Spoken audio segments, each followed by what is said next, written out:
వీరాలక్ష్మి గారు రచించిన Anuradha last but one పార్ట్కి వచ్చేసాం. సో కథ ఎక్కడ వేసిన గొంగళి అక్కడే ఉంది అనిపిస్తుంది కదండి.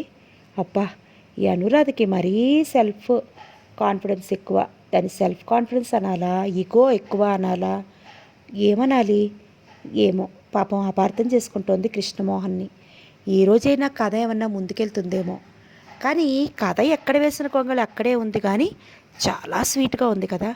ఇంత స్వీట్గా రాసుకుంటూ వచ్చారు ప్రతి సన్నివేశం. నాకైతే చాలా టేస్టీగా అనిపిస్తుంది చదువుతుంటే. సరే, కథలోకి వెళ్ళిపోదాం. ఇంట్లో ఈ సంగతి రామనాథానికి చెప్పలేదు. అవసరమైతే చెప్పొచ్చని ఊరుకున్నారు. కానీ దాగలేదు. సెంటర్కి లోకమ్మకి తెలిసిపోయింది. ఆ మర్నాడు ఆఫీస్కి వెళ్ళినప్పుడు రామనాథానికి తెలిసిపోయింది. ఇంక సెంటర్కి వెళ్ళక్కర్లేదు, అయింది చాలు అన్నాడు చిరాగ్గా. రాధ మనసు చాలా బాధపడింది. రామనాథం 2-3 ఏళ్ల నుంచి ప్రతి చిన్న విషయానికి చిరాకు పడుతున్నాడు. అతను ఓ రోజు ఇంట్లో నవ్వుతూ మాట్లాడాడంటే ఆ ఇంట్లో అందరికీ పరమానందమే. ఈ సంగతి లోకమ్మకి తెలియగానే వాళ్ళ పనిపిల్లని పంపింది రాధని రమ్మంది. వాళ్ళ పని మనిషిని పంపించి రాధని రమ్మంది. రేపొద్దున వస్తుందని చెప్పని పంపేసింది కనకమ్మ. తర్వాత పనిపిల్లని తీసుకుని ఆవిడ కూతురు వచ్చింది. కనకమ్మ ఏదో చెప్పబోయింది.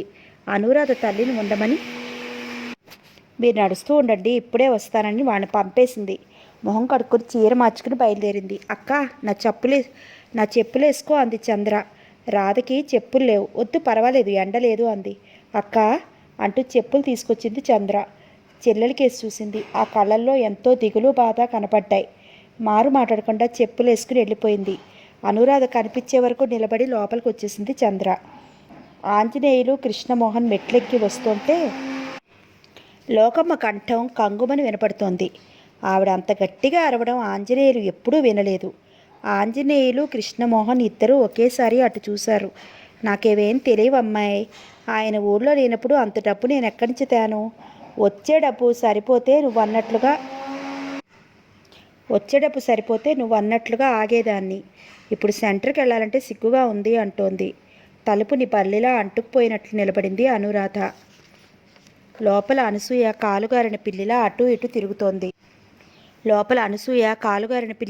తిరుగుతోంది. అనురాధను చూస్తే బాధగా ఉంది. లోకమ్మను తలుచుకుంటుంటే మంటగా ఉంది. ఎంత అన్యాయం! ఇన్నాళ్ళు అనురాధ రెక్కలు ముక్కలయ్యేటట్లు కుట్టిస్తుంటే తీరిగ్గా నవల్స్ చదువుకుంటూ సగం డబ్బు సంపాదిస్తోంది. ఇంత కష్టం కలిగి ఇబ్బంది పడినప్పుడు ఆదుకోవద్దా? అంత డబ్బు లేదా? తగలేసినంత ఉంది. ఆంజనేయులు కృష్ణమోహన్ లోపలికి వచ్చారు. ఆంజనేయులు లోపలికి వస్తూనే ఏమైంది అంటూ అడిగాడు. అనసూయ అంతా చెప్పింది. లోకమ్మ ఇంత కఠినాత్మురాలని నేనెప్పుడూ అనుకోలేదు అంది. యువతల మగవాళ్ళు రావడంతో లోకమ్మ గొంతు స్థాయి తగ్గించింది. అసలు ఎవరొచ్చారో వెళ్ళారో గ్రహించే స్థితిలో లేదు రాధ. ఇంత కష్టపడ్డా ఫలితం దక్కే సమయానికి రౌడీ వెధవలు గద్దల్లా తన్నుకుపోయారు. ఆ సంఘటనతోటే మతిపోతుంటే ఈవిడ కూడా ఇలా అభిమానంగా మాట్లాడే లోకమ్మేనా అనిపిస్తోంది. అలా దీనంగా నిలబడ్డ రాధని చూస్తుంటే కృష్ణమోహన్కి చాలా బాధ అనిపించింది. ఇంట్లో మిషను లేక ఇంత దూరం వచ్చి శ్రమపడినందుకు ఫలితం లేకపోగా సహం రేటుకి తన బట్టలు కుట్టించుకుంటూ కూడా ఇలా ఎగిరిపడుతోందంటే ఆవిడ మనిషా పాషాణమా అనిపించింది అతనికి. అనసూయ భర్తకి కృష్ణమోహన్కి బజ్జీలు చెరో ప్లేట్లో పట్టుకొచ్చింది. అప్పుడే అనురాధ వేలాడేసిన మొహంతో మెట్ల వరకు వెళ్ళిపోయింది. అనసూయ గబగబా వెళ్ళి అనురాధ చెయ్యి పట్టుకుంది. ఒక్కసారి లోపలికి రా రాధ, కాస్త స్థిమితపడి వెళదు గాని అంది. ఇప్పుడు రాలేను, ఆలస్యమైతే అమ్మ కంగారు పడుతుంది. అసలు ఇప్పుడు వెళ్ళొద్దంది, ఏమీ అనుకోకు అంటూ వెళ్ళిపోయింది. కృష్ణమోహన్కి మంచినీళ్ళు కూడా ఎక్కలేదు. మాటిమాటికి ఆ దిగులు మొహమే కళ్ళ ముందు కదలాడుతోంది. గోపి చెప్తాడేమోనని మర్నాడు సాయంత్రం వరకు చూసి కృష్ణమోహన్ అడిగేశాడు. అవునండి అంటూ జరిగినదంతా చెప్పాడు గోపి. డబ్బెంత కట్టాలి? ఇన్స్టాల్మెంట్లో కట్టచ్చా? ఇంకా ఏమీ తెలియదండి. నాన్నగారు వెళ్ళి మాట్లాడి వస్తానన్నారు. సెంటరు నుంచి వచ్చే డబ్బుంది, మరి కొంత తక్కువ అవుతుందేమో. క్షణం ఆగి అన్నాడు. మా రాధ చాలా దిగులు పడిపోయిందండి. ఎంత చెప్పినా సర్దుకోలేకపోతోంది. చాలా కష్టపడుతోంది పాపం. అంతే ఒక్కొక్కళ్ళ జీవితం. లోపల అనుకోబోయి పైకి అనేశాడు. మొదట కాస్త తెల్లబోయినా అతనిది మంచి మనసు అనుకున్నాడు. గోపి వెళ్ళబోయే ముందు కృష్ణమోహన్ పిలిచి ఓ కవర్ అందించాడు. గోపికి ఏమిటో అర్థం కాలేదు. ఏమిటని అడిగే లోపల, చూడు గోపి, మీరు అడగకుండా నేను ఇలా ఇస్తున్నందుకు మరోలా అనుకోవద్దు. నిన్న ఆంజనేయులు ఇంటికెళ్ళాను. అప్పుడు ఆవిడ ఇల్లు ఎగిరిపోయేలా కేకలు వేస్తోంది. నాకు చాలా బాధ అనిపించింది.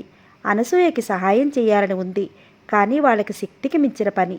వాళ్ళ కుటుంబం గురించి మీకు తెలుసు కదా. వీళ్ళ కుటుంబం చిన్నదైనా బాధ్యతలు ఎక్కువ. నిన్న అదే బాధపడింది. ఈ సంగతి ఇంట్లో చెప్పకు, అభిమానపడతారు. నేనేం ఊరికే ఇవ్వటం లేదు. నీకు వీలున్నప్పుడు తీర్చు అన్నాడు. గోపి మనసు కృష్ణమోహన్ పట్ల కృతజ్ఞతతో నిండిపోయింది. మిషన్ కొంటానంటే రాధ వద్దన్నది కదా, అందుకే ఇంట్లో చెప్పొద్దన్నాడు అనుకున్నాడు. అనురాధ సెంటర్ మానేసింది. మౌనంగా తిరుగుతున్న రాధను చూస్తే గోపికి భయమేసింది. కృష్ణమోహన్ ఇచ్చిన డబ్బు ఇంకా ఉంది. మిషన్ కొనాలంటే కొంచెం తక్కువ అవుతుంది. ఇంట్లో ఎవరితోనూ సంప్రదించలేదు. ముందే చెప్తే వద్దంటారని తన దగ్గర ఉన్న డబ్బు కట్టేసి ఉన్నది వాయిదా పద్ధతిలో ఇచ్చేటట్లు కుట్టు మోషన్ తీసుకొచ్చేశాడు. కనకమ్మ చాలా సంబరపడింది. రామనాథం వాడు చాలా పెద్దోడయ్యాడు, చెప్తే విందాం అన్నట్లు మౌనంగా ఉండిపోయాడు. ఓ పక్క అంత ఖరీదైన వస్తువు కొంటూ మాట వరుసకైనా చెప్పలేదనే బాధ ఉంది అతని మనసులో. ఎలా కొన్నావు? కృష్ణమోహన్కి జరిగిన సంగతి ఎలాగో తెలిసి ఇచ్చాడనే అనుమానం కలిగి తీక్షణంగా చూస్తూ అడిగింది రాధ. అలా రాధ అడుగుతుందని గోపికి తెలుసు. ఖాళీ సమయంలో ఓ కొట్లో పత్తులు రాస్తున్నాను. వాళ్ళు నెల నెల ఇవ్వబోతే ఇవ్వదలుచుకున్నది ఒకేసారి ఇమ్మన్నాను. వాళ్ళు అనుకోకుండా ఈరోజే ఇచ్చారు. ఎవరితోనూ చెప్పే వ్యవధి లేకపోయిందంటూ తండ్రి కేసి తిరిగాడు. రామనాథం మనసు కొడుకు పట్ల ప్రేమతో నిండిపోయింది. నా కొడుకు బంగారు కొండ అనుకున్నాడు. మా నాయనే అనుకుంది కనకమ్మ. నువ్వు బయటికి వెళ్ళేవాడివి, 4 మంచి బట్టలు కుట్టించుకోకుండా ఇలా పాడు చేస్తావా అంది అనురాధ. అదేమిటమ్మా రాధ, వాడంత అభిమానంతో తీసుకొస్తే అలా అంటావు? వాడి మనసు బాధపడదు.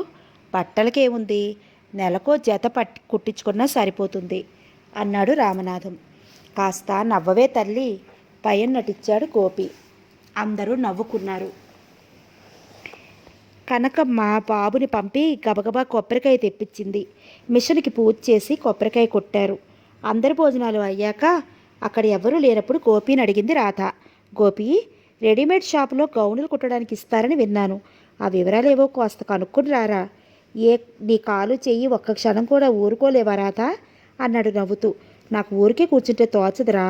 కొంతమందికి మిషన్ ఎక్కువగా తొక్కితే కాళ్ళు లాగుతాయని, పాదాలు వాస్తాయని అంటారు. నాకెప్పుడూ అలా అనిపించలేదు. కుట్టే కొద్దీ కుట్టాలనిపిస్తుంది. ఆ కాకి బట్టలకే కాస్త అవస్థపడేదాన్ని. పోనిత్తు, పీడా పోయింది. అంతా మన మంచికే అయింది. ఒక్క బట్టలు కుట్టాలంటేనే సూది ఎదరా వేల్లో దిగేసి. ఇంకా లోకమ్మ గురించి, సెంటర్ గురించి ఆలోచించకు. మన ఇంట్లో బట్టలు కుట్టుకుంటే చాలు. అంటే కనుక్కోవా? కోప్పడకు, కనుక్కుంటాను. నాకు సరిగా తెలియదుగా. ఎవరినైనా అడిగి కనుక్కుంటాను, తొందరపడద్దు అంటున్నాను అన్నాడు. అలాగే అంది రాధ. ఆ దొడ్లో వాళ్ళందరికీ గుండెల్లో రాయి పడింది. ఇంటి ఓనర్ ఇల్లు ఖాళీ చేయమని నోటీస్ ఇచ్చేసరికి 25 ఏళ్ల మట్టి 3 వాటాల వాళ్ళు నిశ్చింతగా ఉన్నారు. ఉన్న 2 వాటాల వాళ్ళు బదిలీ మూలంగా మారుతూ వచ్చారు. అద్దె తక్కువ, నీళ్ళకి ఇబ్బంది లేదు. మధ్యతరగతి కుటుంబీకులకు ఇంతకన్నా ఏం కావాలి? ఎప్పటి నుంచో ఉన్న మూలంగా ఇంటాయన అద్దె కూడా ఏమీ పెంచలేదు. ఇప్పుడు ఇల్లు దొరకడం మాటలా? 100 రూపాయలు పెడితే 2 గదులు కూడా దొరకటం లేదు. దుర్గమ్మకి మరీ బాధ అయిపోయింది. ఎక్కడికి పోవాలి? ఇక్కడికి వచ్చినప్పటి నుండి కాస్త హాయిగా ఉంది. ఉన్న 4 కొడుకులు డబ్బు పంపడం మానేసి 4 ఏళ్ళు అవుతోంది. అప్పటి నుంచి ఆవిడ పని మరీ కటకటగా ఉంది. సత్యం ఏ పని చేయకుండా జులాయిగా తిరగటంతో వాళ్ళు డబ్బు పంపడం మానేశారు. ఇంటిగల ఆయన కూడా వాళ్ళందరికీ లేవగొట్టి ఎక్కువ అద్దెకి మరొకరికి ఇచ్చుకుందామని ఖాళీ చేయమనలేదు. ఈ మధ్య భారీ వర్షాలకి 2 వాటాల వంట వసారా కూలిపోయింది. ఓ వాటాలో ఇల్లానికి నడ్డి విరిగినంత పని అయింది. అసలు ఎప్పటి నుంచో ఇల్లు బాగు చేయించుకోవాలనుకుంటున్నాడు ఆయన. ఇప్పుడు రేకులు పీకేసి గోడలు లేపి ఏకంగా డాబా వేయాలనుకుంటున్నాడు. రామనాథం 2-3 ఇళ్ళు చూశాడు. 150, 200లోను. అతని కళ్ళు తిరిగినంత పని అయింది. 25 ఏళ్ల క్రితం 20 రూపాయలకి చేరి ఇప్పుడు 60 రూపాయలు ఇస్తున్నారు. 2 వాటాల వాళ్ళు ఇల్లు చూసుకుని వెళ్ళిపోయారు. ఓ వాటాలో ఆవిడ ఇంకో వారం చూసి మా అన్నయ్య ఇంటికి వెళ్ళిపోయి అక్కడ వెతుక్కుంటాను అంది. ఆవిడ అన్నగారికి సొంత ఇల్లు ఉంది. ఆ ధీమా ఉంది ఆవిడికి. అన్నట్టుగానే వారం తర్వాత వెళ్ళిపోయింది. ఇక రామనాథం, దుర్గమ్మ మిగిలారు. మీతో పాటు నన్ను గుర్తుంచుకోండి అంది దుర్గమ్మ. సత్యం నిశ్చింతగా తిరుగుతున్నాడు. 2 రోజులు సెలవు పెట్టి ఏదో ఒక ఇల్లుకి అడ్వాన్స్ ఇచ్చేయాలని తీర్మానించుకున్నాడు గోపి. సాయంత్రం తను వచ్చేసరికి తయారుగా ఉండమని అనురాధకి చెప్పాడు. వారం రోజుల నుంచి ఇంటికల ఆయన కళ్ళల్లో నిప్పులు పోసేస్తున్నాడు. సాయంత్రం వచ్చేసరికి అనురాధ, చంద్ర కూడా తయారుగా ఉన్నారు. గోపి వస్తూనే తండ్రికి, నాన్న, కృష్ణమోహన్ గారు వాళ్ళ అవుట్ హౌస్ ఖాళీగానే ఉందట, ఇంకా 2 గదులు వాడుకోవచ్చని చెప్పారు. అసలు ఇల్లు వెతుకుతాననుకోండి, 2 రోజులు సెలవు పెట్టాను. మా నాన్నగారికి చెప్తాను అని చెప్పాను అన్నాడు. అత్తే ఎంత అడుగుతాడో, ముందు కనుక్కోకుండా వెళ్తే తర్వాత మొహమాటాలు దెబ్బతింటాయన్నాడు. అత్తే ఏమీ తీసుకోడనుకుంటాను. ఒకవేళ తీసుకున్నా మనం ఇయ్యగలిగినంత ఇవ్వచ్చు. అయినా నాకు ఇష్టం లేదు. ఒకవేళ ఎక్కడా ఈ వారంలో దొరక్కపోతే అక్కడికి వెళ్ళి వేరే ఇంటికి ప్రయత్నించవచ్చా అని. ఇప్పుడు దొరకనిది అప్పుడు మాత్రం దొరుకుతుందా? అక్కడే ఉండి అంతా విన్న అనురాధ అంది, రేపు ఎల్లుండి సెలవు పెట్టాను కదా, ఏదో ఒకటి కుదరకపోదు. అసలు ఆయన చెప్పింది చెప్పాను, నువ్వు రెడీనా అన్నాడు. చంద్ర కూడా వస్తోంది, టీ పెడతానుండు అంటూ లోపలికి వెళ్ళింది. రామనాథం ఆలోచిస్తున్నాడు. కృష్ణమోహన్ ఇంటికి వచ్చాడు. తన పరిస్థితి అర్థం చేసుకునే ఉంటాడు కదా. ఒకవేళ అత్తెకి తీసుకున్నా తన తాహతుకు మించి తీసుకోడు. అసలు తీసుకోడేమో. అలా అత్తెకి ఇచ్చుకునేవాడే అయితే ఇన్నాళ్ళు ఖాళీగా ఎందుకు ఉంచుకుంటాడు? ఒక్క మనిషి బోలెడంత సంపాదిస్తున్నాడు. దానికి తోడు మంచి మనసు. అది వరకు ఎవరి సహాయాన్ని ఆశించేవాడు కాదు రామనాథం. కానీ ఈ ఆర్థిక ఇబ్బందుల వల్ల అతడి ప్లాన్లు, ఆశయాలు తలకిందులైనాయి. ఇప్పుడు ఎంత చిన్నదైనా 3 గదులు తీసుకోవాలి. 150 ఇవ్వందే రాదు. ఈ పిల్లలది ఉడుకు రక్తం, అభిమానాలు మెండు. కృష్ణమోహన్ ఇంటికి వెళ్ళడానికి అభిమానపడి ఏ 150కో 200కో కుదుర్చుకుని వచ్చేస్తారేమోనని భయపడ్డాడు కూడా. గోపి, చంద్ర, అనురాధ వెళ్ళి ఇళ్ల కోసం తిరిగి వచ్చారు. ఇళ్ళు లేవని కాదు, 2 ఇళ్ళు ఖాళీగా ఉన్నాయి. ఒకటి 200, కరెంటుకి నీళ్ళకి వేరే అన్నారు. ఇంకోటి 180, 2 గదులు. ఒక్క అల్మారా లేదు, ఒక్క ర్యాకు లేదు. వంటగదిలో నుంచి బయటికి దారి లేదు. ఓ సందులో వరుసగా 6 వాటాలున్నాయి.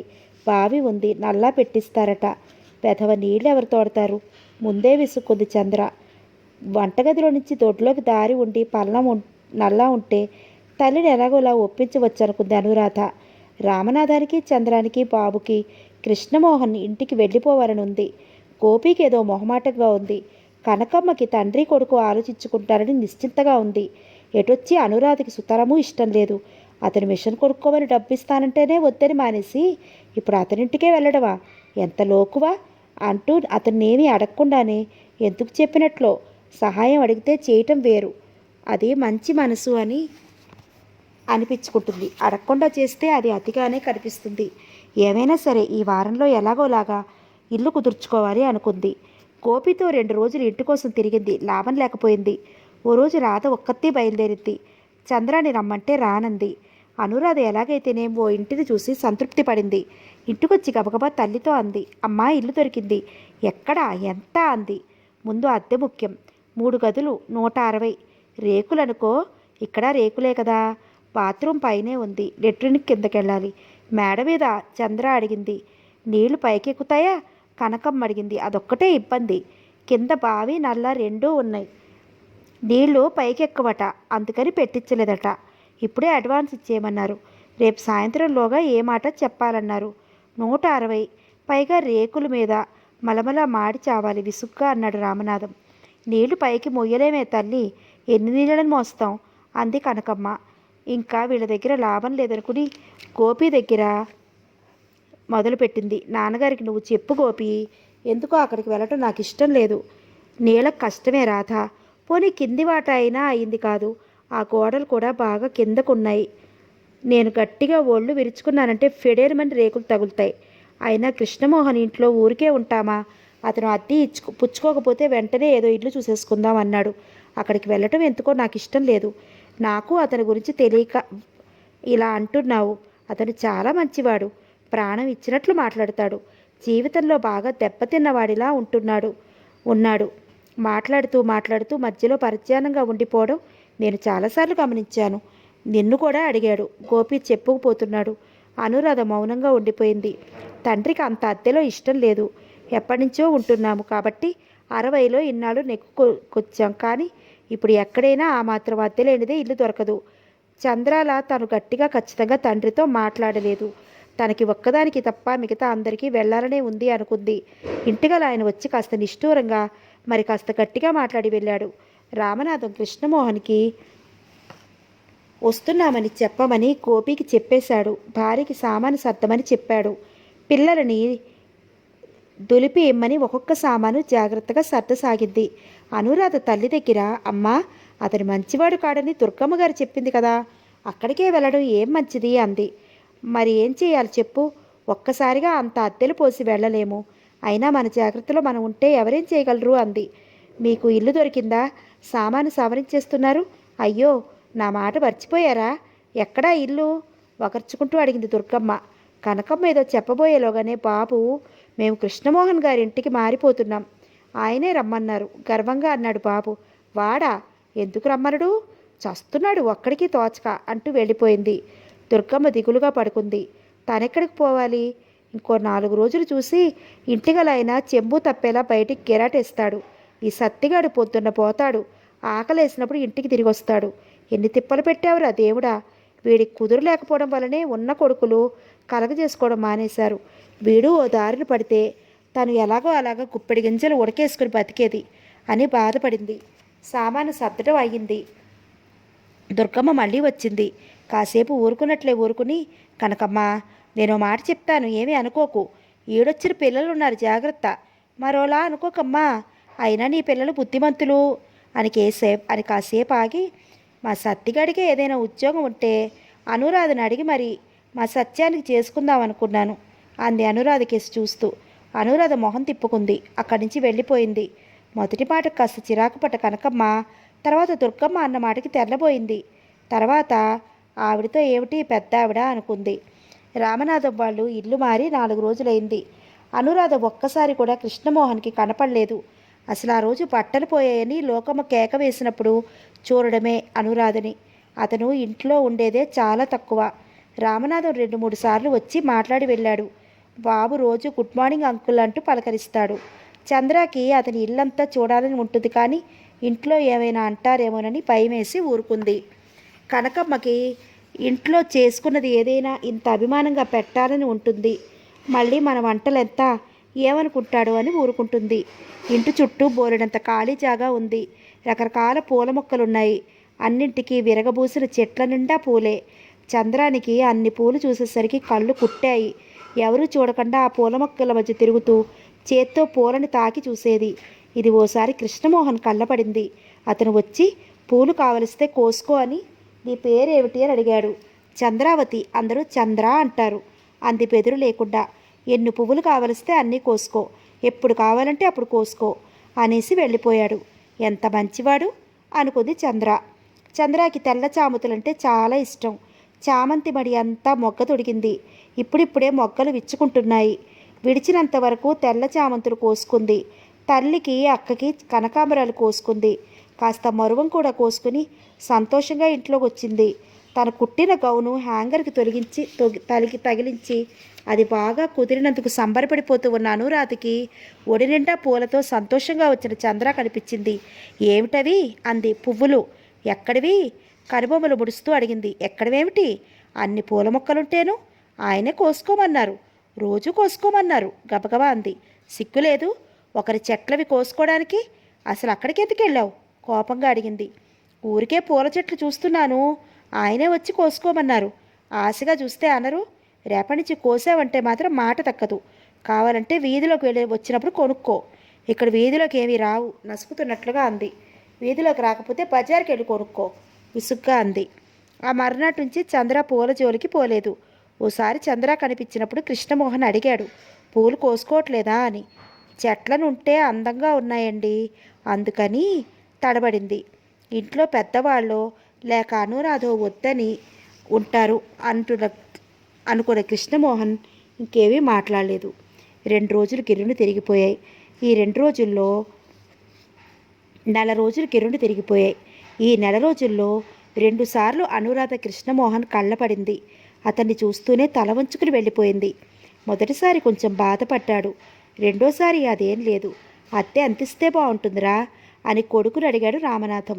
గోపి చెప్పలేకపోయాడు. అనురాధ తప్ప అందరూ తలో సలహా ఇచ్చారు.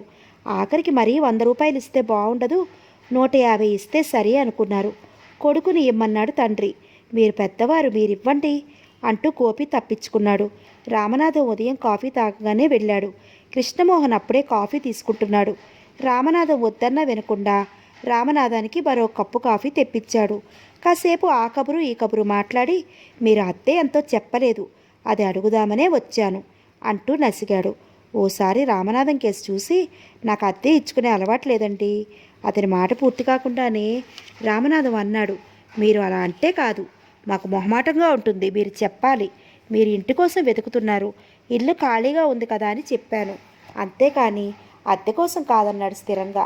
మీరు అలా అనకూడదు, పోనీ ఏదన్నా మీరు తీసుకోవాలంటూ తను తెచ్చిన 150 అక్కడే ఉన్న టీపాయ్ మీద పెట్టబోయాడు. నాది ఒకటే మాట, తీసుకునేవాడినైతే మొదటే తీసుకునేవాడిని, తీసేసుకోండి అన్నాడు. ఇంకా రామనాథం ఏమీ మాట్లాడలేకపోయాడు. తర్వాత అతని దగ్గర సెలవు తీసుకుని వెళ్ళిపోయాడు. అందరూ అతనిది వెన్నలాంటి మనసు అనుకున్నారు. దుర్గమ్మ చెప్పిన మాటలన్నీ అబద్ధాలు అనుకుంది కనకమ్మ. అనురాధ అతనిది అంతా నాటకమని, అది ఎప్పుడో అప్పుడు ఏదో ఒక రూపంలో బయటపడక మానదని అనుకుంది. అంత జాలికుండ కలవాడే అయితే ఇన్నాళ్ళయింది ఇల్లు కనుక్కుని, ఖాళీగా ఉంచేశాడే, ఎవరికైనా ఎందుకు ఇవ్వలేదు? అంత మంచి మనసు ఉంటే ఎవరూ ఆదుకునేవారు లేక అల్లాడిపోతోంది దుర్గమ్మ. అద్దె చెల్లించే శక్తి లేదు. పోనీ పరాయి వాళ్ళ అంటే అదేమీ కాదు, చుట్టరికం కూడా ఉంది. దుర్గమ్మ ఒక గదిలో ఉండు అంటే ఉండనంటుందా? కళ్ళ కత్తుకుని మళ్ళీ ఉంటుంది. ఇది అమ్మ వాళ్ళు గ్రహించరు, విసుగ్గా అనుకుంది. తర్వాత గోపితో అంది, అతను అద్దె తీసుకోడట. మరి మనం ఇలాగే ఉందామా? నాన్నగారు అద్దె ఇద్దామని తీసుకెళ్తే ఎంత చెప్పినా తీసుకోలేదట. అదేవని నేను అడగపోతే చివాట్లు వేశాడు అన్నాడు. ఊరికే ఉండటం ఏం బాగుంటుందిరా, మరీ అంత దిగజారిపోయామా అంటే కంగారుగా అన్నాడు. అంత మరీ ఇంటి అద్దె తెచ్చుకోలేనంత హీనస్థితిలో లేం కదా, నువ్వు కూడా ఆలోచించు. మీ అందరికీ బాధ లేకపోతే సరే, మరేం చేయాలి? అతను వద్దు కాక వద్దు అంటుంటే సరే, కొన్నాళ్ళు చూసి వేరే వెళ్ళిపోదాం. వెంటనే వెళ్ళిపోతే మరీ మూర్ఖంగా ఉంటుంది అన్నాడు. అనురాధ ఏమీ మాట్లాడలేదు. ఆ రోజు వరలక్ష్మి వ్రతం. రామనాథం వచ్చి ఆ రోజు భోజనానికి రావాలని కృష్ణమోహన్తో అన్నాడు. నేను ఎప్పుడూ వేళ తప్పి వస్తూ ఉంటాను, మీరు ఇలాంటివి పెట్టుకోకండి అన్నాడు. మీరు ఏ టైంలో వచ్చినా పర్వాలేదు, మేమేమీ అనుకోమని పట్టుపట్టాడు. రామనాథం ఎన్ని చెప్పినా కృష్ణమోహన్ అవి ఇవి చెప్పి ఎలాగైతేనేం రామనాథాన్ని పంపేశాడు. అదేమిటి, అతను రానంటే మీరు వచ్చేసారా? ఈ ఇంట్లోకి వచ్చినప్పటి నుంచి ఆ అబ్బాయిని భోజనానికి పిలవాలని ఉంది, సందర్భం లేకుండా వస్తాడో రాదో అని ఊరుకున్నాను అంది. ఆ తర్వాత గోపిని తీసుకుని కృష్ణమోహన్ దగ్గరికి వెళ్ళింది. కనకమ్మ అసలు భర్తతోనే వెళ్ళి చెప్పాలనుకుంది. కృష్ణతో అంత చనువు లేక భర్త చెప్తాడు కదా అని ఊరుకుంది. గోపిని చూస్తేనే ఏదో అనబోయిన కృష్ణమోహన్ కనకమ్మను చూస్తేనే చటుక్కుని లేచి నిలబడ్డాడు. భోజనానికి రమ్మంటే రానన్నారట, మీరు రాకపోతే నా మనసు చాలా బాధపడుతుంది, మీరు ఏ టైంకి వచ్చినా మాకేమీ ఇబ్బంది ఉండదు అంది ఎంతో అభిమానంగా. చాలా ఇబ్బందిగా నిలబడ్డాడు కృష్ణమోహన్. భద్రమ్మగారి దగ్గర అంటే చనువు ఉంది, వీళ్ళ దగ్గర ఆ చనువు లేదు. వెళ్ళకపోతే ఏమనుకుంటారో, వెళదామంటే మొహమాటం. అతను నెమ్మదిగా ఏదో అనబోయాడు, కానీ కనకమ్మ అతన్ని ఏమీ చెప్పనీయలేదు.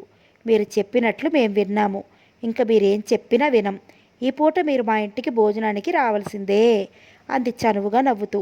మీరు తప్పకుండా రావాలి సార్, లేకపోతే మా అమ్మ చాలా బాధపడుతుంది అన్నాడు గోపి. మొత్తానికి అతని చేత ఊ అనిపించి కదిలింది కనకమ్మ.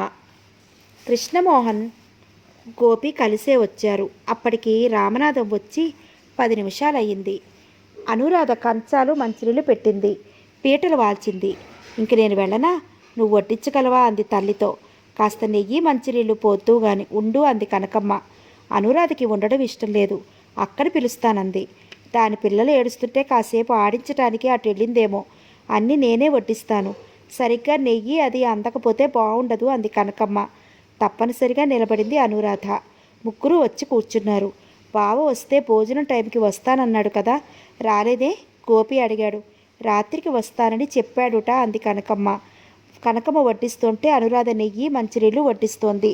కృష్ణమోహన్ మొదట వేసినవి మినహా మళ్ళీ ఏమీ వడ్డించుకోకపోవడం చూసి కనకమ్మ అతను వద్దు వద్దు అని చెయ్యి అడ్డం పెట్టేస్తున్నా వేసేసింది. మీరు చాలా మొహమాట పడుతున్నారు, మీరు ఈ కాస్త వేసుకోవలసిందే అంటూ. వాళ్ళ భోజనాలు అయిపోయాయి. ఇంకో 10 నిమిషాలు ముళ్ళ మీద కూర్చున్నట్లుగా కూర్చుని రామనాథం దగ్గర సెలవు తీసుకుని కృష్ణ వెళ్ళిపోయాడు. అనురాధ ముభావం ఎందుకో అతనికి ఎంత ఆలోచించినా అర్థం కావడం లేదు. తను ఏం చేశాడు? అసందర్భంగా కూడా ఎప్పుడూ మాట్లాడలేదే. పిల్లలందరికీ అన్నాలు వడ్డిస్తూ కనకమ్మ తనలో తను అనుకున్నట్లు అంది. మొహమాటస్తుడు, సరిగ్గా భోజనం చేయలేదని క్షణమాగి బుద్ధిమంతుడు, డబ్బుందని అసలు గర్వం లేదు. దుర్గమ్మ అలా అందేమిటి? ఆవిడ చెప్పిన లక్షణాలు అతనిలో ఒక్కటి కనిపించటం లేదు. ఇన్నాళ్ళైంది మనం వచ్చి, ఇటువైపుకి ఒక్కసారి కూడా రాలేదు. అతని మంచితనం అంతా తెలిసినట్లే మాట్లాడిస్తోంది అమ్మ అనుకుంది అనురాధ. కానీ అతని చెడ్డతనం ఏం చూసిందో మాత్రం రాధ ఆలోచించలేదు. ఆ రోజు తను లోకమ్మ ఇంట్లో బట్టలు కుట్టుకుంటుంటే తల ఎత్తేసరికి అతను అనసూయ ఇంట్లో కిటికీ దగ్గర నిలబడి చూడడం, దానికి దుర్గమ్మ మాటలు తోడయ్యాయి. కానీ తనని చూస్తూనే అతని మనసు ఎంత రిలీఫ్ పొందుతుందో, తను నిరసనగా చూసినప్పుడు అతని మనసు ఎంత బాధపడుతుందో అనురాధకి తెలియదు. అతను మంచి మనసుతో చేసే ప్రతి పని వెనుక ఏదో దురుద్దేశం ఉన్నట్లు అనిపిస్తోంది రాధకి. ఉన్నట్లుండి శ్రీమతి అంది, అతని పెద్దవాళ్ళు ఎవరో కనుక్కొని మన రాధకి చేసుకోమని అడగకూడదు. అతని వరస చూస్తుంటే కట్నం తీసుకోవడనిపిస్తోంది. ఒకవేళ తీసుకున్నా పెద్దగా తీసుకోడేమో. అక్క, తీవ్రంగా అంది అనురాధ. అలా ఎప్పుడూ అక్కగారిని కసురుకున్నట్లుగా మాట్లాడలేదు రాధ. శ్రీమతి ఆ తీవ్రతకి తెల్లబోయింది. నేను తప్పు మాట ఏమన్నాను? ఏ, నీకు ఇష్టం లేదా అంది నెమ్మదిగా. లేదన్నట్లు గబగబా తలాడించింది. అసలు అక్కకి ఇక్కడికి రావటమే ఇష్టం లేదు. సందు దొరికింది కదా అని చంద్ర అంది. ఎక్కడే నా పెళ్లి కొడుకున్నాడంటే ఆడపిల్లల తల్లిదండ్రులు దృష్టి అటే ఉంటుంది. కానీ ఈ అంతస్తులు అనేవి వెనక్కి లాగుతూ ఉంటాయి. కృష్ణమోహన్ రామనాథం దృష్టిలో ఉన్న అతనితో సొరదూగలేమో అనుకుని తన కోరికని మనసులోనే ఉంచుకున్నాడు. కనకమ్మకైతే కృష్ణమోహన్లో దుర్గమ్మ చెప్పిన లక్షణాలు లేకపోవడంతో అతన్ని తన అల్లుండి చేసుకోవాలని ఉన్న ఈ అంతస్తే నోరు విప్పనీయలేదు. గోపికి అప్పుడే సంబంధాలు వస్తున్నాయి. కానీ గోపికి రాధకి చంద్రకి వివాహాలు కానిదే చేసుకోవడం ఇష్టం లేదు. వచ్చిన వారు తాంబూలాలు పుచ్చుకుందామనంటే రామనాథం మెత్తబడ్డాడు. కానీ గోపి వినలేదు.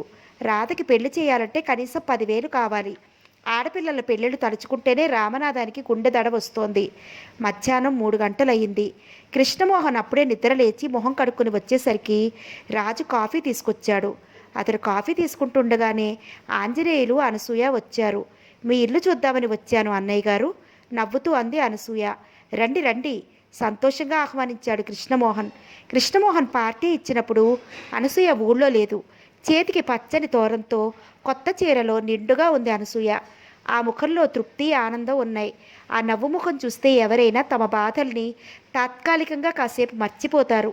ఉన్నదానిలో సర్దుకుపోవాలనే తత్వం కలది అనసూయ. ఆప్యాయంగా అన్నయ్య గారు అంటూ అభిమానంగా మాట్లాడే అనసూయతో మొదట మొహమాటంగా మాట్లాడే కృష్ణ ఇప్పుడిప్పుడు కాస్త చనువుగానే మాట్లాడుతున్నాడు. అనసూయ మొదట్లో కాస్త భయపడేది. అతను ఏమనుకుంటాడోనని ఎక్కువగా పలకరించేది కాదు. తర్వాత తనే ధైర్యం చేసి మాట్లాడేది. అనసూయ పదే పదే ఆప్యాయంగా మాట్లాడటంతో ఆ అభిమానానికి మొహమాటం పోయింది. మామూలుగా మాట్లాడసాగాడు. ఆ మధ్య అనురాధని చూడాలని వచ్చినప్పుడు ఆంజనేయులు ఇంటికి వెళ్తూ ఉండేవాడు. అతను అస్తమానం రావడంతో అనసూయ బెదిరి పూర్తిగా పోయింది. వాళ్ళకు కూడా కాఫీలు ఇవ్వగానే రాజుని బజారుకి పంపాడు.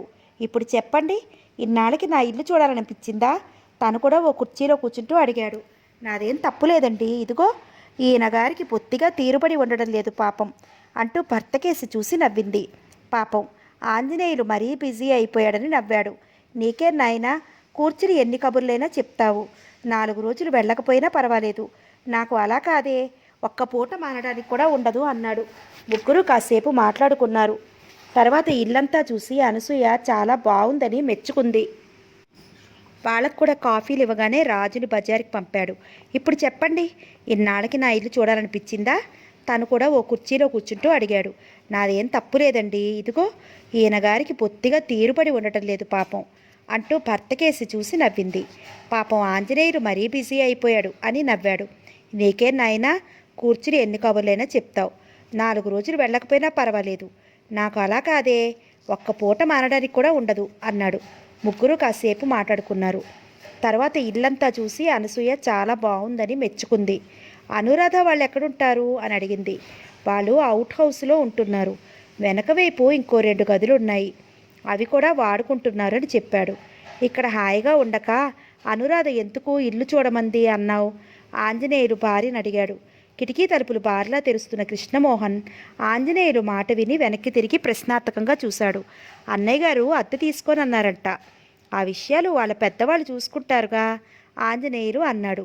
కృష్ణకి అనురాధ అభిప్రాయం తెలిసి చాలా బాధ అనిపించింది. ఎందుకు తనంటే ఆ అమ్మాయికి ఇంత నిరసన? తను ఎప్పుడూ అసందర్భంగా మాట్లాడటం కానీ ప్రవర్తించటం కానీ చెయ్యలేదే. తను మాట్లాడింది కూడా కుట్టు మిషన్ గురించే. అప్పుడు కూడా పెడసరంగానే మాట్లాడింది. ఎందుకో అతనికి అర్థం కాలేదు. అసలు అమ్మాయికి ఇక్కడికి రావటమే ఇష్టం లేనట్టుంది. కిటికీ వైపుకు తిరుగుతూ నెమ్మదిగా అన్నాడు కృష్ణ. అంటే ఇంట్లో వాళ్ళు అనుకున్నారంట ఊరికే ఉంటే ఏం బాగుంటుందని. అనసూయ కంగారుగా సర్దేసింది. అనురాధకే ఇష్టం లేదని అనసూయ గ్రహించేసింది. ఆ మధ్య గోపి అద్దె విషయం అడిగితే కృష్ణ దాని గురించి ఏమీ బాధపడవద్దని చెప్పాడు. ఇంకా కృష్ణకి కూడా ఏమీ మాట్లాడలేదు. ఇక్కడికి వచ్చాక రామనాథం కాస్త నిశ్చింతగా కనిపించాడు అతనికి. కృష్ణ తన అభిప్రాయం చెప్పాడు. వాళ్ళ అభిమానం కోసం కృష్ణ అద్దె తీసుకోవాలా? అద్దె ఎక్కువ ఇవ్వాలంటే బాధ. ఎవరైనా మంచితనంతో ఉండమంటే ఎక్కడ లేని అభిమానాలు వచ్చి పడతాయి. కృష్ణ మంచితనం అర్థం చేసుకోలేకపోతే వెళ్ళిపోతారు. అది వాళ్ళ ఇష్టం ఆంజనేయులు అన్నాడు. తర్వాత ముగ్గురు ఇంటి విషయాల్లోకి దిగిపోయారు. కొద్దిసేపటికి అనసూయ అనురాధ ఇంటికి వెళ్తారని వెళ్ళింది. అనసూయను చూస్తూనే రాధ ఎదురెళ్ళి అనసూయ చేయి పట్టుకుని లోపలికి తీసుకొచ్చింది. అది వరకు బట్టలు కుట్టించుకోవడానికి వెళ్ళడం మూలంగా రోజు కలుసుకునేవాళ్ళు. ఇప్పుడు ఇంట్లోనే మిషన్ ఉంది. అయినా అది వరకట్టు కన్నా ఇల్లు దూరం అయింది. ఇద్దరికీ ఎన్నాళ్ళో అయి చూసుకున్నట్లుగా ఉంది. కనకమ్మ ఆప్యాయంగా పలకరించింది. చాలాసేపు అందరూ కబుర్లు చెప్పుకున్నారు. తర్వాత కనకమ్మ అంది, అనసూయ అతన్ని కూడా పిలుచుకురా, ఫలహారం చేతురు కానీ. ఇప్పుడేం వద్దండి పిన్నిగారు, ఎక్కడా ఖాళీ లేదు. ఈసారి వచ్చినప్పుడు ఏం పెట్టినా తీసుకుంటాను అంది. అదేం కుదరదు. మీ ఇంటికి వచ్చినప్పుడల్లా ఏదో ఒకటి పెట్టేదానివి. నేను ఎప్పుడైనా వద్దు అన్నానా? నువ్వు తినాల్సిందే. పోనీ రాత్రికి భోజనం మానే, రాధ అంది. తప్పనిసరి అయ్యి కొద్దిగా తీసుకుంది అనసూయ. అనసూయ ఓ ఇల్లు ఖాళీగా ఉందని చెప్పింది. ఇల్లేమిటి? కనకమ్మ తెల్లబోతూ అడిగింది. అనసూయ రాధకేసి చూసింది. అదేనమ్మా, అప్పుడు ఇల్లు కావాలనుకున్నాం కదా, అనసూయకి చెప్పాలే ఇల్లు ఖాళీగా ఉంటే చూడమని అంది. ఇక్కడ అన్నీ బాగానే ఉన్నాయమ్మా. అనసూయ ఎంత చెప్పినా అబ్బాయి అద్దె తీసుకోవడం లేదు. కనీసం 100 రూపాయలనే తీసుకుంటే బాగుండేది అంది కనకమ్మ. అన్నయ్య గారిది మంచి మనసు పిన్నిగారు. ఉన్నవాళ్ళంతా ఉపకారం చేస్తారా? అద్దెకి ఇచ్చుకునే అభిప్రాయమే ఉంటే ఎప్పుడో ఇచ్చుకునేవారు కదా అంది. అవుననుకో అంది ఇంకేమీ అనలేక. ఇంకా వెళ్తారని అనసూయ లేచింది. కనకమ్మ బొట్టు పెట్టి తాంబూలం ఇచ్చింది. అనసూయ వెనకాల రాధ కూడా వెళ్ళింది. తల్లి వాళ్ళు ఎవరూ రావటం లేదని గ్రహించి అనసూయని అడిగింది. ఎక్కడా ఇల్లు ఖాళీగా ఉందన్నావు? ఆంజనేయస్వామి గుడి లేదు, దాని దగ్గరే 2 గదులు 2 వాటాలున్నాయి. చాలా చిన్న గదులు, 100 రూపాయలు. 2 వాటాలు కలిసి తీసుకుంటే 10-25 తగ్గిస్తారేమో అని క్షణం ఆగి మళ్ళీ అంది. ఇక్కడ మీకు బాగానే ఉందిగా రాదా? అద్దె మీరు ఇవ్వనవసరం లేదు. అతనే వద్దన్నప్పుడు మీరెందుకు బాధపడటం? ఊరికే ఉండాలంటే ఎవరికైనా అభిమానంగానే ఉంటుంది. ఒక మాట అడుగుతాను, ఏమీ అనుకోకు. మీకు వాళ్ళకి బాగా స్నేహం. మిమ్మల్ని వచ్చి ఊరికా ఉండమంటే వచ్చి ఉండగలరా అని అడిగింది. అభిమానంగా రమ్మన్నప్పుడు సంతోషంగా వచ్చి ఉంటాం. ఉన్న ఇల్లు వదిలేసి కారణం లేకుండా రాము కదా. ఈ విషయం గురించి నువ్వు అనవసరంగా బాధపడుతున్నావు. అతడు చాలా మంచివాడు. ఇప్పుడు ఉండమని ముందు ఏదైనా అంటాడని భయపడనక్కర్లేదు. అలాంటి మనిషి కాడు. చాలా రోజులుగా అతను తెలుసు అంది. అనురాధ ఇంకేమీ మాట్లాడలేదు. అనసూయ రాధను ఒకసారి రమ్మని చెప్పి వచ్చేసింది. నువ్వు వెళ్ళి అక్కడ కూర్చున్నావు. నీకోసం మీ అన్నయ్య స్వీట్ తెప్పించాడు. పోనీ తెప్పించిన వాడు నాకు పెట్టాడా? నువ్వు వచ్చే వరకు ఆ ప్యాకెట్ని చూస్తూ కూర్చోమన్నాడు. ఆంజనేయులు అమాయకంగా ముఖం పెట్టాడు. బాధపడకు, నీకెక్కువే పెడతాలే అన్నాడు కృష్ణ. ఇప్పుడు ఎందుకు తెప్పించారు అన్నయ్య గారు అంది. మీరు నా ఇంటికి మొట్టమొదటిసారిగా వచ్చారు. నేను మీ ఇంటికి వచ్చినప్పుడల్లా కాఫీ టిఫిన్ తీసుకోకుండా ఎప్పుడైనా వెళ్ళానా అని అడిగాడు. సరిగ్గా అనురాధ ఇలాగే అంది. టిఫిన్ తినే వరకు వదిలిపెట్టలేదు అంది. అన్నట్టు ఆ అమ్మాయికి ఇంటి సంగతి చెప్పేశావా? లేకపోతే ఇంటికి వెళ్ళగానే అయ్యో మర్చిపోయానంటే మళ్ళీ తీసుకురావడం నా వల్ల కాదు ఆంజనేయులు అన్నాడు. ఓసారి చూశానంతే, నన్ను ఎవరూ తీసుకురానక్కర్లేదు. ఒక్కసారి చూశానంటే నన్నెవరూ తీసుకురానక్కర్లేదు.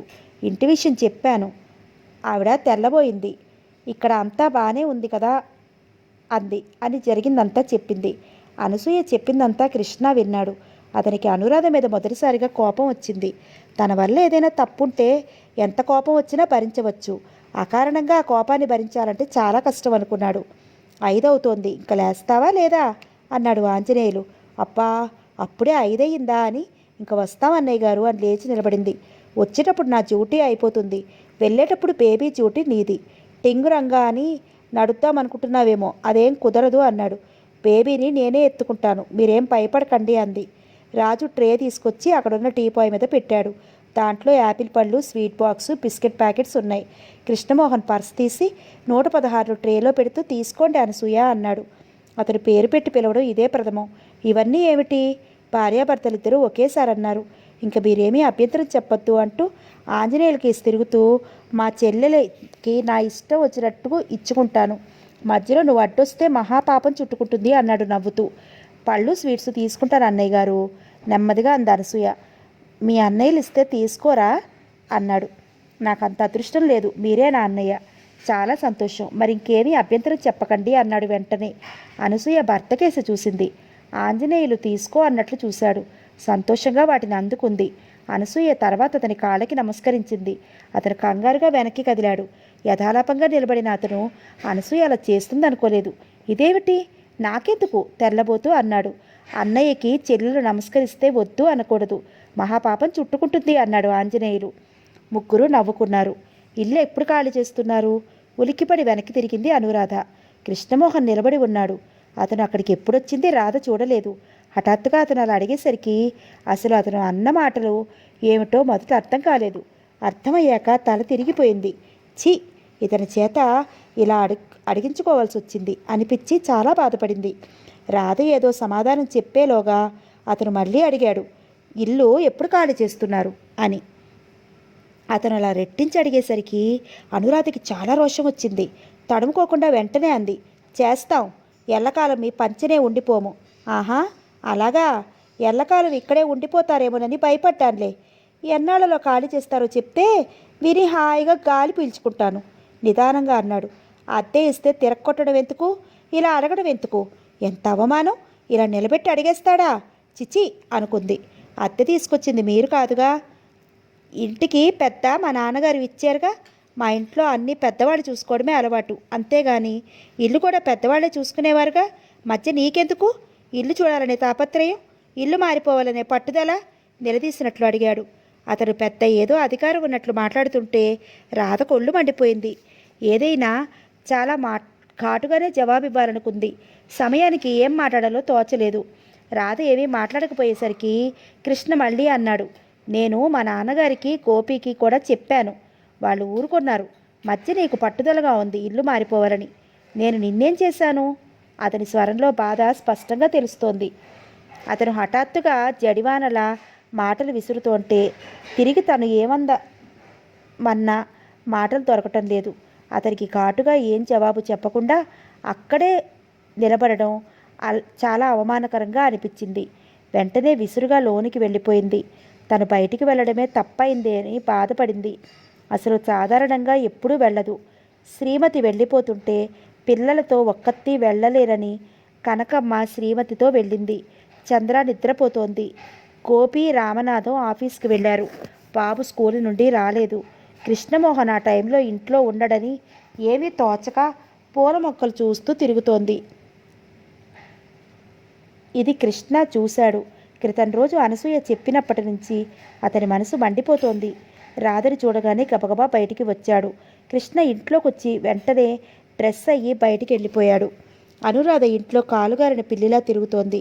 అతను అడిగే వరకు ఇంట్లో నుంచి కదలకపోవడం ఎంత సిగ్గుచేటు.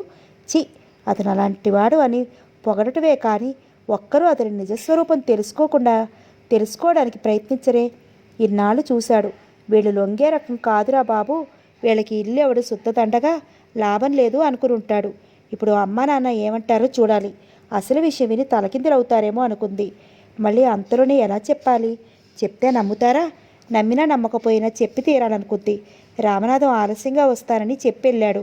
గోపి రాగానే ఏమాత్రం ఆలస్యం చేయకుండా అనేసింది రాధ, ఏరా అనసూయ ఇల్లు ఖాళీగా ఉందని చెప్పిందంటే నువ్వు నాన్నగారు మాట్లాడలేదు. ఆ ఇల్లు కాస్త ఎవరో ఎగరేసుకుపోతారు. ఇల్లు మారడం ఉందా లేదా? లేకపోతే అతను పొమ్మనేదాకా ఉండిపోదామా? నువ్వు అనసూయకు చెప్పావా? ఆ అనసూయ నిన్న ఆయనతో అందట. ఆయన నన్ను పిలిచి చివాట్లు పెట్టాడు. 10 సార్లు చెప్పించుకోవడం కూడా అసహ్యంగా ఉంటుందే, పైగా గర్వం అనుకుంటాడు కూడా. ఇప్పట్లో ఇల్లు మారే ప్రసక్తి లేదు, అయినా ఆ తిప్పలేవో నేను పడతాను, నువ్వు నిశ్చింతగా ఉండు అన్నాడు తాపీగా. ఇక్కడ ఏదో నిశ్చింతగా ఉందని మురిసిపోతున్నారు మీరంతా. అతను ఎప్పుడో హఠాత్తుగా మీరు ఇల్లు ఎప్పుడు ఖాళీ చేస్తారని అడుగుతాడనుకో, అప్పుడు మీ ముఖాలు చూస్తాలే కోపంగా అంది, రోషంగా అంది. అరే ఎందుకు అతనంటే అంత కోపం? ఆయన ఈరోజు కూడా ఆయన ఈరోజు కూడా చెప్తేను అసలు అతను అలా అంటాడని ఎందుకు అనుకుంటున్నావు? ఆయన నువ్వు సరిగా అర్థం చేసుకోవడం లేదు. అందుకే ఎప్పుడో ఏదో హఠాత్తుగా అనేస్తాడని భయపడుతున్నావు. మా బంగారు తల్లివి కదా, కాస్త టీ పెట్టు ప్రతిమాలే ధోరణిలో అంటూ కాలు కడుక్కోవటానికి బాత్రూంలోకి వెళ్ళాడు. ఎవరో అయ్యగారు అమ్మగారు వచ్చారు సార్ అన్నాడు రాజు. ఎవరు అంటూ బయటకు వచ్చాడు కృష్ణ. కాత్యాయిని ఆమె భర్త వచ్చారు. కృష్ణ వాళ్ళకి గబగబా ఎదురు వెళ్ళాడు. కాత్యాయిని కృష్ణ ఒంటి మీద ప్రేమగా చెయ్యి వేస్తూ అడిగింది. బావున్నావా కృష్ణ అని అడిగింది. ఆవిడికి కళ్ళల్లో నీళ్లు తిరిగాయి. కృష్ణ మనసు కూడా అదోలా అయిపోయింది. రండి లోపలికి మామయ్య మేనమామతో అని మేనత్త చేయి పట్టుకుని లోపలికి తీసుకెళ్ళాడు. ఏమిటి మరీ ఇలా అయిపోయావు అని అడిగాడు కాత్యాయనిని. పెద్దదాన్ని అయిపోతున్నాను కదరా, ఇంకెలా ఉంటాను అంది నవ్వుతూ. అప్పటికీ ఇప్పటికీ మేనత్తలో చాలా మార్పు కనిపించింది. ఒక్కసారిగా ముసలి వాలకం వచ్చినట్లుగా కనపడుతోంది. ఎన్ని ఉత్తరాలు రాశానత్తయ్యా, ఒక్కసారి వచ్చి వెళ్ళమని అభిమానంగా అన్నాడు. సంసార సాగరంలో మునిగితే ఇంక తేలటం అంటూ ఉండదురా కృష్ణ అని నేను పెద్దదాన్ని అయిపోయాను. ఎన్ని ఉత్తరాలు రాయించాను, ఒక్కసారి ఈ అత్తయ్యని చుట్టానికి రాలేకపోయావా నిష్ఠూరంగా అంది. నాకు 2 ఉత్తరాలు అందాయి. అదేమిటి 7-8 ఉత్తరాలు రాస్తేను అంటూ భర్తకేసి తిరిగి ఏమండి రాయలేదు అంది. అతను తడబట్టాడు. మళ్ళీ వెంటనే రాయకపోవడం ఏమిటి, రాశాము, ఒక్కొక్కసారి అందవు, పోస్టల్ వాళ్ళని అసలు నమ్మకూడదు అన్నాడు గంభీరంగా ముఖం పెట్టి. ఎంత పెద్దవాడైనా ఆయనకు ఆ బుద్ధి పోలేదు. ఆయన తడబాటు కృష్ణ కాత్యాయిని కూడా గ్రహించారు. నేను నష్టజాతకుణ్ణి, నేను ఎక్కడికి వెళితే అక్కడ అరిష్టం పుడుతుందని నా మీద అనే అపవాదు ఉంది అత్తయ్య. నేను ఎక్కడికి వచ్చి ఎవరిని బాధ పెట్టదలుచుకోలేదు. అదేమిటి కృష్ణ, నేను కూడా అలా అన్నానా? నిన్ను అనుకున్న వాళ్ళకి మహాపాపం అత్తయ్య. లేచి ముందు స్నానం చేయండి అన్నాడు. కాఫీ పడందే బండి కదలతో అల్లుడు అన్నాడు ఆయన. మాటల్లోనే రాజు ముగ్గురికి కాఫీలు తీసుకొచ్చాడు. మీ కాఫీ ధోరణి ఈ అబ్బాయికి కూడా తెలిసిందిలా ఉంది. నోట్లో మాట నోట్లో ఉండగానే కాఫీ తీసుకొచ్చాడు అంది కాత్యాయిని. మేనత్త చెప్పిందంతా విని కృష్ణమోహన్ బాధపడ్డాడు. ఈ రోజుల్లో డబ్బుంటేనే తల్లి తండ్రి వాళ్ళని హాస్టల్లో ఉంచి ఎంతంత చదువులు చెప్పించాడు బాబాయ్. ఇప్పుడు వాడి దగ్గర నయా పైసా లేవని తెలిసి తొంగి చూసి వంగి వారటం లేదు. నలుగురు 4 పదులు పంపితే అవుతుందా? కట్నం డబ్బు ఇవ్వలేదని ఈశ్వర్ని కాపురానికి తీసుకెళ్ళలేదు. ఈశ్వరిని మంచంలో అతుక్కుపోతున్నాడు బాధగా అంది. ఎన్నాళ్ళైంది పక్షవాతం వచ్చి అని అడిగాడు కృష్ణ. 4 నెలలు అయిందట. అప్పటినుంచి వద్దామంటే కుదిరింది కాదు. నన్ను చూస్తూనే 2 చేతులు పట్టుకుని బావురమన్నాడు. ఈశ్వరి నాతో వస్తానంది అని ఆగింది. వాళ్ళు వద్దని అనుంటారు పళ్ళ బిగువున అన్నాడు. లేదురా, నువ్వు నమ్ముతావో నమ్మవో కానీ చాలా మారిపోయారు వాళ్ళు. పిన్నెప్పుడు పైకి తేలేది కాదనుకో. బాబయ్య మాత్రం నాకు తగిన శిక్షే వేశాడు భగవంతుడు అంటూ ఒకటే గోల. నువ్వు వాళ్ళ మీద చాలా కోపంగా ఉన్నావని అనుకుని ఇప్పుడు వద్దన్నారు. కొడుకులు వదిలేశారు, తమ్ముళ్ళు కలగజేసుకోలేరా? అందులో ఒక ఆయన డాక్టర్ కూడా. ఎవరైనా అంతా బాగున్నప్పుడే వారం వారం వస్తానంటాడట. 20 రోజులకు కానీ రాడట. దూరమైపోయింది అంటాడట పైగా. కానీ నా దగ్గర ఉండు అన్న మాట అనలేదట బాధగా అంది. ఎంత చెడ్డ అన్నగారు. తనని రమ్మని ఎప్పుడూ అనకపోయినా, ఒక్కసారి క్షేమ సమాచారాలు తెలుపుతూ ఒక కార్డు రాయకపోయినా రామబ్రహ్మాన్ని చూసేసరికి కడుపు తరుక్కుపోయింది కాత్యాయనికి. తను కాస్తన్నా సహాయం చేయవచ్చు, తన వల్ల అయ్యే పని కాదు. భర్త చెయ్యడు. చూడటానికి తీసుకురావటానికే తెగ మూలుక్కుని ఇన్నాళ్ళకి తీసుకొచ్చాడు. కృష్ణమోహన్ ఎవరికో ఫోన్ చేసి వచ్చాడు. తర్వాత రాజును పంపి ట్యాక్సీ తెప్పించాడు. ఆ ట్యాక్సీలో కృష్ణ కాత్యాయిని ఆమె భర్త బయలుదేరారు. ట్యాక్సీ ఓ డాక్టర్ గారింటి ముందు ఆగింది. కాసేపు మామూలు విషయాలు మాట్లాడుకున్నాక కృష్ణ డాక్టర్ గారితో విడిగా అన్ని విషయాలు వివరంగా మాట్లాడాడు. నీ మేనరుడు చాలా గొప్పవాడే అయ్యాడు. ఏమిటో అనుకున్నాను అన్నాడు. భర్త మాటలు కాత్యాయనికి వినపడలేదు. ఆవిడ దృష్టి అంతా కృష్ణ ఆ డాక్టర్తో ఎందుకు మాట్లాడుతున్నాడా అని ఆలోచిస్తోంది. అసలు ఎందుకు తీసుకొచ్చాడు? మొదట ట్యాక్సీ తెప్పించి తను బయలుదేరుతుంటే రామబ్రహ్మం ఇంటికి అనుకుంది. ఆ డాక్టర్ కృష్ణ వచ్చి కూర్చున్నారు. కాఫీలు తీసుకోవడం అయింది. ఇంకా బయలుదేరదామా అన్నాడు కృష్ణ. ఇద్దరూ లేచి లోపలికి వెళ్ళారు. డాక్టర్ లోపలికి వెళ్ళగానే కృష్ణ మేనత్తతో అన్నాడు. ఈయన చాలా మంచి డాక్టర్ అత్తయ్య. పక్షవాతం కేసులు ఎన్నో నయం చేశారు. నేను అన్నీ మాట్లాడాను. అక్కడ అన్నీ వివరంగా చెప్పమను. ఒరేయ్, ఈయన పెద్ద డాక్టర్లా ఉన్నాడు, డబ్బు ఎంత అవన్నీ నేను చూసుకుంటాను, నేను అన్నీ మాట్లాడానన్నానుగా, అక్కడ మీరేమి ఇవ్వద్దు. కానీ ఒక్కటత్తయ్య, నువ్వే మీ అన్నగారికి ధైర్యం వైద్యం చేయిస్తున్నావు అంటే అర్థం కాక అడిగింది. నా సంగతి అక్కడ చెప్పొద్దు, నాకు ఇష్టం లేదు. అదేమిట్రా, ఇంత మంచి మనసుతో చేస్తూ మధ్య నాకా మంచి పేరు. నీ మీద వాళ్ళకి వెనకటి భావం లేదురా, నువ్వు నమ్మట్లేదు. వాళ్ళకి నా మీద ప్రేమ ఉందని తెలుసు కాదు, ఉండాలనే ఆశ చేత కాదు. ఆయన మంచంలో అలుక్కుపోతాడున్నాడని చెప్పావు, బాధపడ్డావు. సాటి మనిషిగా చేస్తున్నానంతే, నువ్వు చెప్పొద్దు. చెప్పేవంటే నీ దగ్గరికి ఎప్పుడు రాను. చివరి మాటలు నవ్వుతూ తేల్చేశాడు. డాక్టర్ మెడికల్ బ్యాగ్తో తిరిగి వచ్చాడు. డాక్టరు, కాంపౌండరు, కాత్యాయిని భర్త ట్యాక్సీలో కూర్చున్నారు. నువ్వు రావా? ఆశ్చర్యంగా అడిగింది కాత్యాయిని. ఇప్పుడు కాదు అని. డబ్బేమైనా కావాలా అని అడిగాడు. కాత్యాయిని మాట్లాడలేదు. ఇంత చేస్తున్నవాడు తను కూడా వస్తే బాగుండేది. అన్నయ్య పూర్తిగా మారిపోయాడని బాధపడింది. అత్తయ్య మొహమాటం పడుతోందనుకుని పర్సులోంచి 300 తీసిస్తూ, ఎందుకైనా అవసరం అవుతుందేమో ఖర్చు పెట్టు అన్నాడు. ఆవిడ మౌనంగా అందుకుంది. టాక్సీ కదిలి వెళ్ళిపోయింది. ఎక్కడ చూసినా ఫ్లూ జ్వరాలే. ఏ హాస్పిటల్లో చూసినా కిటకిటలాడుతున్నారు జనం. ఓ ఇంట్లో ఒకరికి జ్వరం వచ్చిందంటే ఆ ఇంట్లో ప్రతి ఒక్కరికి పలకరించి మరీ వెళుతోంది. మొదట చంద్రానికి బాబుకి వచ్చింది జ్వరం. కనకమ్మ, రామనాథం ఊళ్ళో లేరు. కనకమ్మ అక్క కూతురు పెళ్ళి. వాళ్ళ ఇంట్లో ఏ పిల్లలకి ఏదో ఒక ఇబ్బందితో కనకమ్మ పెళ్ళికి వెళ్ళలేదు. ఇప్పుడు ఆఖరి కూతురు పెళ్ళి. అక్కగారు ఘాటుగా ఉత్తరం రాసింది. ఈ పెళ్ళికి కనుక మీరు రాకపోతే ఇక ముందు మీ ఇంట్లో ఏ శుభకార్యాలకి తను రానని. కనకమ్మ వాళ్ళందరినీ చూసి 5-6 ఏళ్ళయింది. తమ్ముళ్ళు కూడా 2 నెలల పాటు ఉండేలా రమ్మన్నారు. అమ్మా, హాయిగా వెళ్ళిరా. వాళ్ళంత అభిమానంగా రమ్మన్నప్పుడు ఒక్కసారైనా వెళ్ళకపోతే బాగుండదు. మీకోసం ఏమి దిగులు పడవద్దు, మా కోసం ఏమి దిగులు పడవద్దు. మేము చక్కగా వండుకు తింటాం. పిల్లలు ధైర్యం చెప్పడంతో కనకమ్మ, రామనాథం వెళ్ళారు. వాళ్ళు వెళ్ళి 10 రోజులైంది. గోపి తండ్రికి ఉత్తరం రాయలేదు. ఈ ఉత్తరం చూస్తే ఇన్నాళ్ళకి వెళ్ళిన వాళ్ళు వెంటనే వచ్చేస్తారని. గోపి ఇద్దరిని డాక్టర్ దగ్గర తీసుకొస్తున్నాడు. ఓ రోజు చంద్ర లేవలేకపోయింది. ఈ చలితో నేను రాలేనన్నయ్య అంది. గోపి డాక్టర్ని ఇంటికే తీసుకొచ్చాడు. మొదట 2 రోజులు కృష్ణమోహన్కి తెలియదు. తర్వాత తెలిసి డాక్టర్తో తను కూడా లోపలికి వచ్చాడు. కృష్ణని చూస్తూనే అనురాధ లోపలికి వెళ్ళిపోయింది. చంద్రకి బాబుకి తగ్గేసరికి గోపికి వచ్చేసింది. ఆ మర్నాడు అనురాధకు వచ్చేసింది. గోపి ఓపిక చేసుకుని లేచి రాధని లేపాడు. కానీ రాధ మూసిరి కన్ను తెరవలేదు. బాబు, గేట్లో నిలబడి ఖాళీ రిక్షా వెళ్తుంటే పిలువు, వెళ్ళి డాక్టర్ని తీసుకొస్తానన్నాడు గోపి. నేను వెళ్ళి తీసుకొస్తానన్నయ్య అన్నాడు బాబు. వద్దు, నిన్ననే పచ్చని తిన్నావు, నీరసం మీద కళ్ళు తిరుగుతాయి, వెళ్ళి ఖాళీ రిక్షా వెళ్తుంటే పిలువు అన్నాడు. బాబు గేటు దగ్గర నిలబడ్డాడు. అప్పుడే ఇంటికొచ్చిన కృష్ణమోహన్ బాబుని చూసి, అప్పుడే ఓపికొచ్చిందా, ఇక్కడ నిలబడ్డావు అన్నాడు నవ్వుతూ. మా రాధక్కకు కూడా జ్వరం, అసలు కళ్ళు తెరవటం లేదు అన్నాడు. రాధకి జ్వరమా, ఎప్పటినుంచి అని అడిగాడు. ఈ పూటే. గోపికి జ్వరమని తెలుసు. ఆఫీస్కి రానని బాబు చేత కబురు చేస్తే వెళ్ళి చూసి వచ్చాడు. రాధకి జ్వరమని తెలియదు.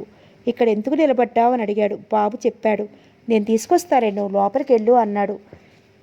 బాబు లోపలికి వెళ్ళిపోయాడు. కృష్ణ స్కూటర్ లోపలి పెట్టి వచ్చాడు.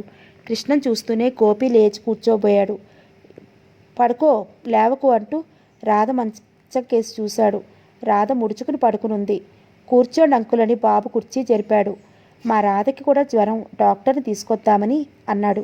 కృష్ణ రాధ మించి చూపులు మళ్లించకుండానే అన్నాడు. బాబు చెప్పాడు, నేను వెళ్ళి డాక్టర్ని తీసుకొస్తాను. కృష్ణ వెళ్ళి డాక్టర్ని తీసుకొచ్చాడు. అంత జ్వరంలోనూ కృష్ణను చూస్తూనే ముడుచుకుపోయింది. తర్వాత కృష్ణ గోపితో అన్నాడు, ఇంట్లో వంట చేయొద్దని చెప్పు, రాజు వండి తీసుకొస్తాడు. అబ్బే వద్దండి, వాళ్ళిద్దరేగా, చంద్ర వస్తుంది మొహమాటంగా అన్నాడు. పర్వాలేదు, బాబు నా అతిథి, ఆ అమ్మాయి మొహమాట పడుతుందేమో, రాజు ఇక్కడికి తీసుకొస్తాడు అన్నాడు. గోపి వద్దని మళ్ళీ ఎక్కడ అంటాడోనని చంద్రకి భయమేసింది. చంద్రకి కాఫీ కాచిచ్చే ఓపిక కూడా లేదు. వెధవ జ్వరం, అమ్మ ఊళ్ళో లేనప్పుడే రావాలా అని బాధపడింది. కృష్ణ లోపలికి వచ్చాడు. ఈజీ చైర్లో పడుకున్నాడు. అతని మనసు అంతా గందరగోళంగా ఉంది. అసలు ఈ జ్వరాలు ఎందుకు వస్తాయి అనుకున్నాడు. తనకి ఎప్పుడూ జ్వరం రాదు, తనది రాయిలాంటి శరీరం అనుకున్నాడు. రాధ అలా మూసిరికడు తెరవకుండా పడుకునుంటే అతనికి పిచ్చెక్కినట్లయింది. మతిపోతున్నట్లుగా ఉంది.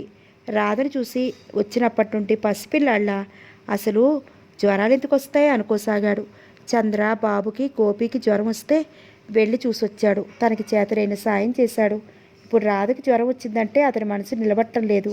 నుదురు తాకి చూడాలని, ఎలా ఉందో స్వయంగా అడిగి తెలుసుకోవాలని అతని మనసు ఆరాటపడుతోంది. తనని చూసి రాధ మొహం చిట్లించుకోవడం కూడా కృష్ణ గమనించడం లేదు. ముడుచుకుని పడుకున్న రాధకేసి బాధగా దిగులుగా చూశాడు. కృష్ణమోహన్ 2 పూటలా చూసి వస్తున్నాడు. జ్వరంలో ఉండగానే రాధకి అతని రాక విసుగ్గా ఉంది. జ్వరం కాస్త తగ్గాక భరించరానిదిగా ఉంది. తనతో ఆ రోజు ఇల్లు ఎప్పుడు ఖాళీ చేస్తారని అడిగిన పెద్ద మనిషి మళ్ళీ ఈ సహాయం ఎందుకు? వీళ్ళు వెర్రిముఖాలు ఎప్పుడో పోల్తా పడతారు. అతను నిజస్వరూపం తెలిసి అప్పుడు నెత్తి మొత్తుకుంటారు. అంతా తనకి తెలిసినట్లే అనుకుంది రాధ. రాధకి జ్వరం వచ్చింది. రాధకి జ్వరం తగ్గింది. తేలిగ్గా లేచి కూర్చుంది.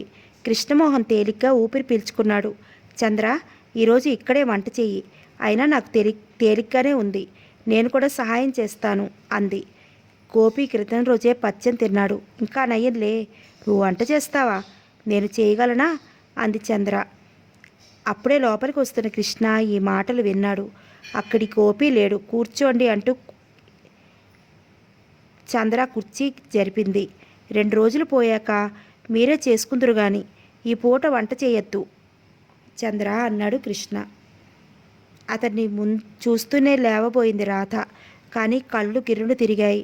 లేచి లోపలికి వెళ్ళే ఓపిక లేక మోకాళ్ళ మీద గడ్డం పుచ్చుకుని అలాగే కూర్చుంది. అతను వంట చేయొద్దు అనేసరికి వెంటనే అంది తల ఎత్తకుండానే, వద్దు, ఇంక మేము చేసుకుంటాము. చంద్ర ఇంకా నీరసంగా ఉంది. వంట ఏం చేయగలదు? రాధని పరీక్షగా చూస్తూ అన్నాడు. నేను చేస్తాను వెంటనే అంది. ఏమిటి, పచ్చని తినకుండానేనా? ఆశ్చర్యంగా చూస్తూ అడిగాడతను. అసలు అతనితో అన్ని మాటలు మాట్లాడటమే తప్పు అనుకున్న రాధ ఇంకేమీ మాట్లాడలేదు. గోపి వచ్చాక కాసేపు మాట్లాడి వెళ్ళిపోయాడు.